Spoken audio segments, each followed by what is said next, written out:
is a bit difficult. Like, it's hard to do without knowing what the graph looks like. So I would recommend getting out Desmos or your graphing calculator and doing that. So let's see, I'm gonna do a new share here. I can do my screen. I think this is what I can do here. That's CYU. Let's put up Desmos here. Let's split screen this, and I'm going to just double check that that's what you guys see. You see both of them. All right, let's go to the graphing calculator. Let's first graph this. Y equals, now to get the absolute value sign here, I'm going to go down here, click functions, and there should be maybe in the miscellaneous. Oh, where is this absolute value? Here, boy. Oh, actually, it's not over there. It is right here. X minus 4. Okay, so now that we got this, we can look at this graph a whole lot easier. So domain, I would say, is the exact same thing in the other one. So I'm just going to put DNR here. Ooh, I want my pen. So the domain, negative infinity to positive infinity. It goes all the way to the left. It goes all the way to the right. The range, though, does have a low and a high. We have a low point here, which is at not at 4. We're looking at up and down. The lowest it goes is 0. And we do include that. The highest it goes, well, it could keep going up forever to infinity. Okay.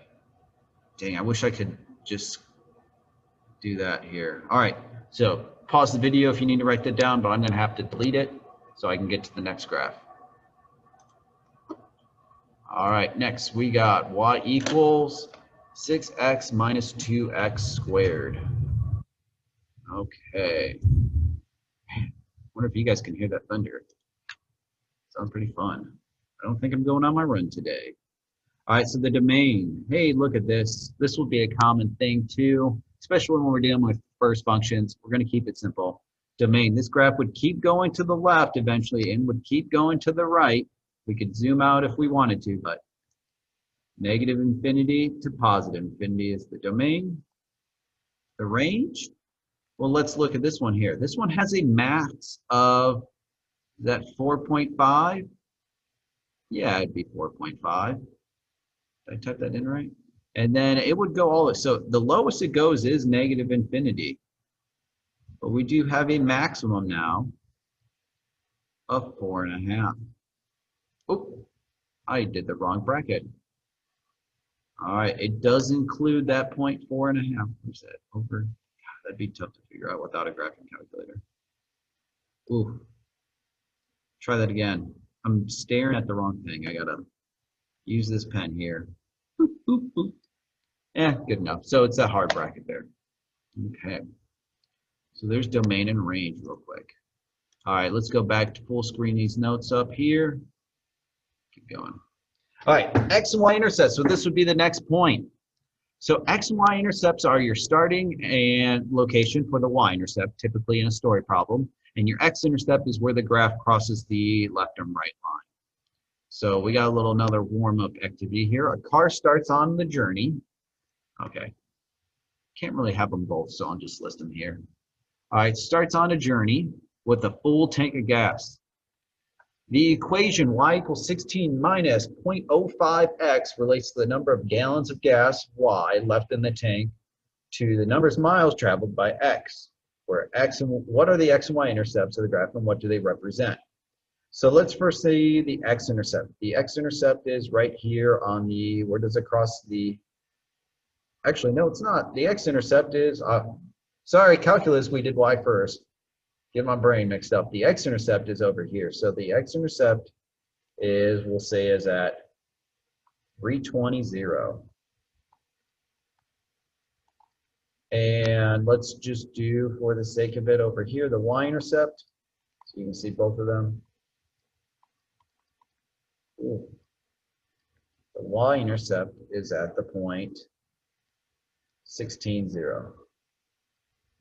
Oh, geez. Not 16, 0. The y-intercept is 16, but we want to have it at Oh man. Good morning. 016. All right. So hopefully you guys can see that x-intercept, this is review from like Algebra 1, even in geometry. Where does it cross the x-axis? It crosses right there at 320, 0. The y-intercept, where's that point located? Over 0, up 16. Now, what does that mean to our story problem? I think y-intercept's the easiest one to figure out. Remember, x represents the miles we traveled. Y represents the gallons that are in the car. Well, that means if we travel 0 miles, we would have 16 gallons. Or we could just say from there, okay, we start with 16 gallons. Now, what does 320 mean? Well, 320 is miles, 0 is gallons in the car. All right, so if we don't have any gallons in the car, we got 320 miles, so we can go 320 miles on a full tank.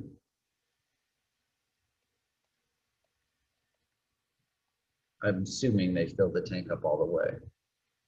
All right, some nice little warm up there to help us think about x and y intercepts and how do they relate. Now, how do we go through this? So, if we ever want to find x and y intercepts, we can graph it. Totally fine to do. So if you want to use Desmos for this to look at your x and y intercepts, do that. The other way to do that is to do it analytically. So if I want to find the x-intercept, the key thing to remember, the x-intercept is going to be at the point something, comma, 0. So that means the y equals 0. So what we're going to do mathematically here is to make the y equals 0 and solve for x. Ooh, that should be a minus. Okay, so if we want to solve this, let's get the absolute value over. So when does 3 equal the absolute value of x? So what number, when we put it in the absolute value sign, does it equal 3? Well, definitely 3 does. And that's not the only one, though. Is -3 works as well. So we would actually have two x-intercepts. Maybe we'll double check this one on Desmos when we're done here, of -3 and +3. Now the y-intercept is always a lot easier. Y-intercept is always at 0 comma something. So when does the x equal 0, what do we get for y? So when y equals the absolute value of 0 minus 3, absolute value of 0 is 0. What's 0 minus 3? -3, and that's the only possible answer. So let's actually graph this one to double check here. Double check our work. We have 3, 0, -3, 0, and then 0, -3. All right, so let's go to Desmos. Can you guys see that? Yep. All right. We got the absolute value of x minus 3. And just click on these. Where does it cross the x-axis? -3, 0, and +3, 0. Where does it cross the y? 0, -3. Yeah, we're pretty smart. Guys, remember when you watch these videos, if you want to go back and rewind to go over these concepts, feel free to do that. Hopefully they're not too bad. Okay, next one, what's the x and y intercepts of this? Well, we could do the same thing, just type it into Desmos. But if you want to try this one on your own, feel free, pause the video. But I'm going to keep going through. Okay, here we go. X-intercept. We're going to make the y equal to 0. Now remember, g of x is the same thing as y.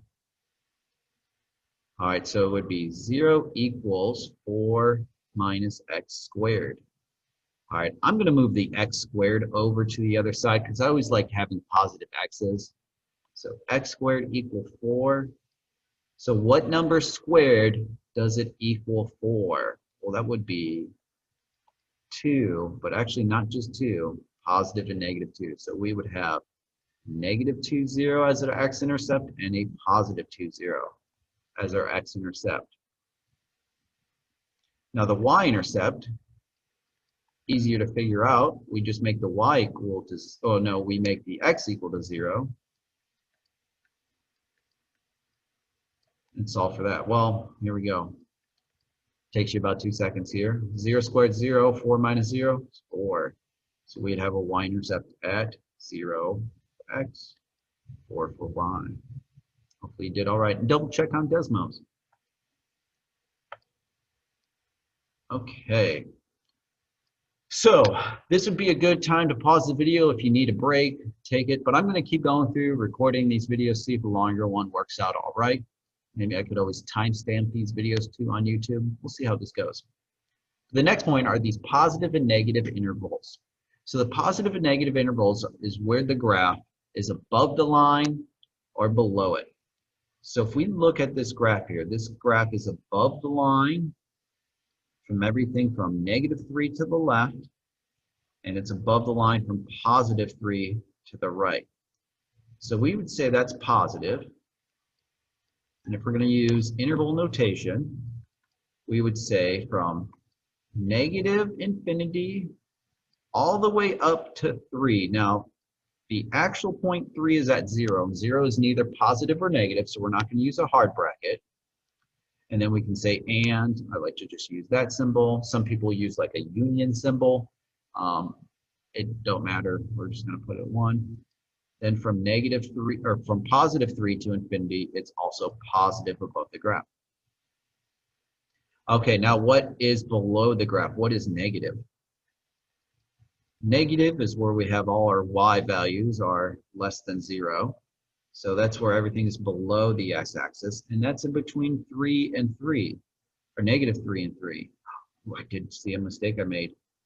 Right here, that should be a -3.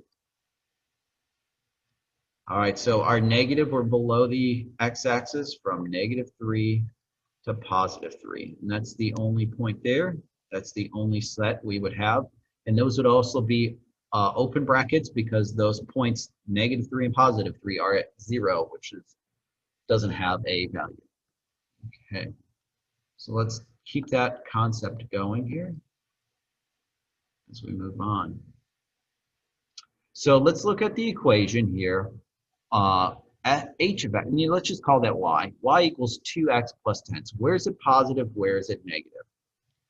If you want, I think it'd probably be easier to graph this. So I'm going to take out Desmos.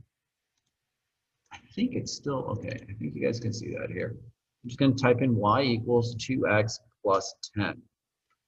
Okay, so remember, positive and negative values is where it crosses the x-axis. So, okay, move that a little bit. So it seems like right here, the only time it crosses the x-axis is at 5 or -5. So if we're going to talk about positive, it is positive from -5 all the way over to infinity. So -5 is the lowest time it is positive, and then everything on to the right all the way up towards infinity and beyond Buzz Lightyear, it stays above the line. Now, negative is where is it below the line? Well, the lowest, remember, this is always kind of weird to think about, but the lowest number is -infinity. So let's write that out.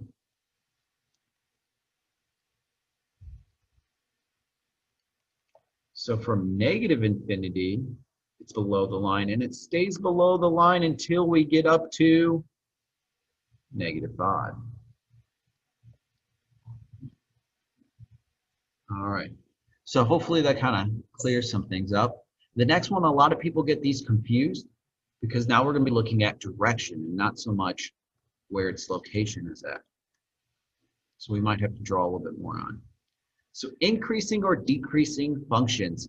Increasing functions and decreasing functions is where the graph is going up in direction and where is it going down. Is that mine? All right, so if we have this graph here, we want to make a table where it goes up or down. So we are not looking at to see where is it above or below the x-axis. We are looking to see direction. Where is it going up versus where is it going down? And right here at 0 is the changing point. So we would say that this is increasing. I'm just going to put big here. From -infinity all the way up to 0 is where we get the change. So from -infinity to 0, we are increasing. And then we can say it's decreasing. Well, it decreases from 0 all the way over to infinity.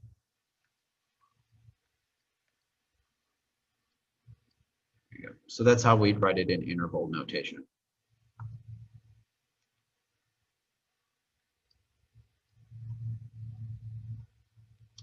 So we got these two problems here, and this is actually where we end. We're going to skip this average rate of change. This is one of the things we're kind of cutting out the fat here. This will be something we talk about later.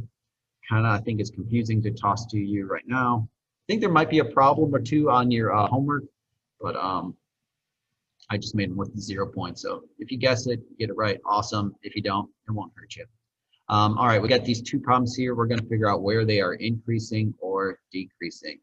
And I'm going to split screen this here because I think Desmos is going to be our friend when it comes to this. Can I put them both on the screen here? I think I can. All right, I'm going to look at, well, let's see if I can look at both the graphs at the same time. So we got y equals x squared, that is not, minus 4x. And then we got y equals negative 2x minus 3. Okay, that's a blue line there. All right, so red is A, blue is B. If you're colorblind, I apologize. Red is the curved parabola, B is the straight line. So let's stop this here, and I will start out with A.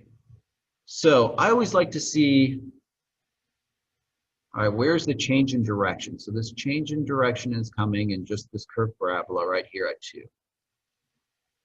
Now, in calculus, we always go left to right. We don't start with positive and negative or increasing or decreasing. We just describe what's going on left to right. So I always kind of get confused here, but I will do my best. If we want to know when is this increasing,